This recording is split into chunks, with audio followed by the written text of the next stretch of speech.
అందరికీ రాని అవకాశం నాకు ముఖ్యమంత్రి అయ్యే అవకాశం చిన్న వయసులో వచ్చింది. ఎందుకు వచ్చింది? ఆనాడు ఆ నాయకుడితోనైనా నాయకుడు ఏం కోరుకుంటాడో, నాయకుడు ఏం ఆదేశిస్తాడో 100% నాయకుడి ఆదేశాల మేరకు, పార్టీ నిర్ణయం మేరకు పనిచేసిన కాబట్టి నాకు అవకాశాలు వచ్చినాయి. ఈనాడు కూడా కాంగ్రెస్ పార్టీ మన నాయకుడు రాహుల్ గాంధీ గారు 100% ఇది అద్భుతంగా చెయ్యాలని వారు కోరుకుంటున్నారు. రాహుల్ గాంధీ దేశం ప్రజల ముందు ఈ విషయంలో ఒక మాట ఇచ్చిండు. పార్టీ కోరుకుంటుంది, నాయకుడు ఆదేశించడు, దాన్ని తూచా తప్పకుండా 100% అమలు చేయాలన్నదే నా ఆలోచన. కాబట్టి ఈరోజు దీన్ని పారదర్శకంగా పక్కాగా చేస్తున్నా.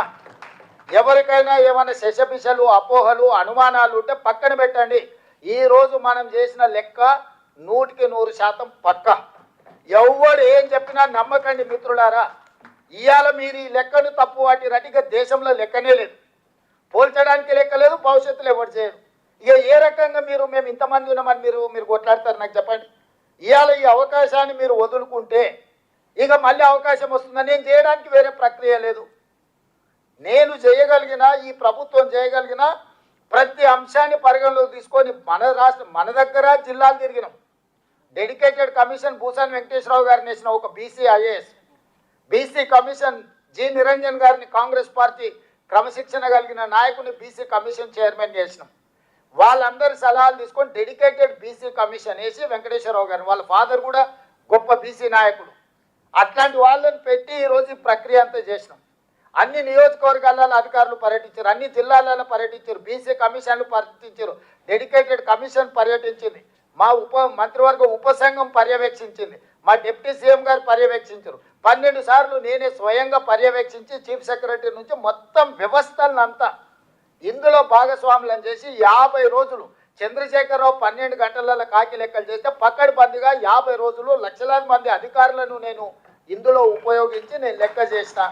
ఈ లెక్కను కూడా ఇవాళ తప్పని వాళ్ళు తప్పుడు ఆరోపణలు చేస్తే మన వాళ్ళు మౌనంగా ఉంటే శాశ్వతంగా నష్టపోతారు. ఇంకే రాష్ట్రం కూడా ముందుకు రాదు. ఇవాళ ఈ రాష్ట్రంలో లెక్క పక్కా తెలిస్తే మిగతా రాష్ట్రాలలో మిగతా ముఖ్యమంత్రులందరికీ కూడా విధి లేని పరిస్థితి వస్తుంది.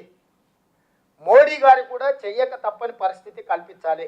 అందుకే రాహుల్ గాంధీ గారు మన పార్లమెంట్లో లోక్సభలో బడ్జెట్ సమావేశాల సందర్భంగా మాట్లాడిండు. ఆ తర్వాత బీహార్లో మాట్లాడిండు.